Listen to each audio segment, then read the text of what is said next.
Hola a todos, bienvenidos a Sabiduría Oriental Ancestral. Hoy abordaremos un tema que marcó un antes y un después en la historia de Oriente: la llegada de la Compañía Holandesa de las Indias Orientales. A través de su expansión comercial, este encuentro entre el Occidente mercantilista y el Oriente profundamente espiritual no solo transformó el comercio global, sino también las relaciones culturales y filosóficas entre ambos mundos. ¿Cómo afectó esta interacción a las culturas y filosofías orientales? ¿Y qué huella dejó la llegada de los europeos en la espiritualidad y el estilo de vida de las civilizaciones asiáticas? Acompáñenme en este viaje histórico y espiritual. La Compañía Holandesa de las Indias Orientales, fundada en 1602, fue una de las primeras grandes corporaciones multinacionales. Su objetivo principal era el comercio de especias y productos exóticos, como el té, la seda y la porcelana. Pero cuando sus barcos arribaron a las costas de Asia, se encontraron con civilizaciones muy diferentes. Mientras que las potencias europeas estaban impulsadas por el mercantilismo, buscando la acumulación de riquezas y expandir su influencia territorial, las culturas de China, Japón, India e Indonesia estaban profundamente conectadas con las enseñanzas del budismo, taoísmo y confucianismo, donde el equilibrio, la moderación y la armonía con la naturaleza eran fundamentales. El contraste entre estas dos visiones del mundo fue evidente. Mientras los europeos valoraban el comercio como el motor principal de sus acciones, en las sociedades orientales se priorizaba la estabilidad espiritual y la preservación del equilibrio social. El concepto de acumulación de riquezas como fin último no encajaba con la filosofía oriental, que ponía énfasis en la no posesión, la transitoriedad de la vida y el desapego. Un ejemplo claro de este intercambio cultural y comercial fue el comercio de porcelana china. Durante siglos, China había perfeccionado el arte de la porcelana, considerada un producto de lujo por los europeos. Sin embargo, con la llegada de la Compañía Holandesa de las Indias Orientales, la porcelana comenzó a exportarse masivamente, a menudo sin ningún tipo de control o respeto por el valor cultural y espiritual de estos objetos. La porcelana china no era simplemente un bien material. Muchas de estas piezas estaban decoradas con símbolos espirituales profundamente significativos, representando elementos como el dragón, que simbolizaba poder y protección, o el fénix, que representaba renovación y longevidad. Estos símbolos no solo tenían un valor estético, sino también espiritual.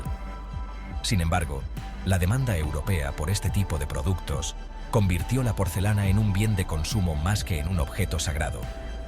Hoy en día, muchas de estas piezas históricas pueden verse en museos como el Museo Británico en Londres, que alberga una colección de porcelanas y artefactos chinos que llegaron a Europa a través de la Compañía Holandesa.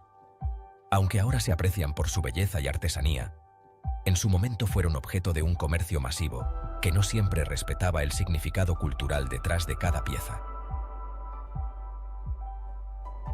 El encuentro entre la Compañía Holandesa de las Indias Orientales y las civilizaciones asiáticas no solo fue una cuestión de intercambio de productos. Este contacto también trajo consigo un intercambio de ideas filosóficas y espirituales. A medida que los comerciantes europeos interactuaban con las culturas locales, comenzaron a descubrir conceptos que les resultaban completamente nuevos, como el equilibrio del yin y yang, la impermanencia del budismo o el respeto profundo por la naturaleza en el taoísmo. Por otro lado, las élites orientales también empezaron a familiarizarse con las filosofías occidentales. A través de las rutas comerciales, no solo se intercambiaban bienes materiales, sino también creencias y cosmovisiones. Este intercambio influyó en ambas culturas. Mientras los europeos quedaban fascinados con la espiritualidad oriental, en Oriente comenzó a surgir un interés por las tecnologías y formas de pensamiento occidentales. Un lugar clave donde la Compañía Holandesa dejó su huella fue Java, en Indonesia. En esta isla, la compañía estableció una base de operaciones que no solo transformó la economía local, sino también la estructura social y cultural. La religión, que jugaba un papel central en la vida cotidiana, comenzó a convivir con los intereses comerciales de la compañía, creando tensiones, pero también sinergias. A pesar del interés mercantilista de los europeos, estos también se vieron influidos por las costumbres espirituales locales. En algunos casos, los comerciantes europeos empezaron a adoptar prácticas como la meditación o a mostrar respeto por los templos y lugares sagrados que encontraban en su camino. Sin embargo, la presencia europea también trajo cambios importantes, como la introducción de nuevas religiones y la expansión del cristianismo, que en ocasiones entraba en conflicto con las creencias locales. Hoy, cuando visitamos lugares como el Museo Británico o el Rijksmuseum en Ámsterdam, podemos ver piezas que llegaron a Europa gracias a este encuentro entre Oriente y Occidente. Jarrones de porcelana, tejidos de seda y otros objetos preciosos que en su momento fueron símbolos de lujo para los europeos, también representan el encuentro y, a veces, el choque entre dos formas de ver el mundo. Estos objetos no solo hablan de comercio, sino también de una mezcla cultural profunda. Aunque gran parte de este intercambio fue comercial, también dejó una marca espiritual. Las filosofías orientales, como el respeto por la naturaleza, la búsqueda del equilibrio y el desapego, influyeron a muchos europeos que estuvieron en contacto con estas culturas. Hoy en día, estas ideas están más presentes que nunca en nuestra búsqueda de un estilo de vida más equilibrado. El impacto de la Compañía Holandesa de las Indias Orientales fue mucho más allá del comercio. Representa el encuentro entre dos mundos, uno enfocado en la expansión y acumulación, y otro centrado en la espiritualidad y el equilibrio. Aunque a veces hubo conflictos y tensiones, también hubo aprendizaje mutuo. Este intercambio nos enseña la importancia de valorar las diferencias culturales y de aprender de las filosofías que pueden enriquecer nuestras vidas.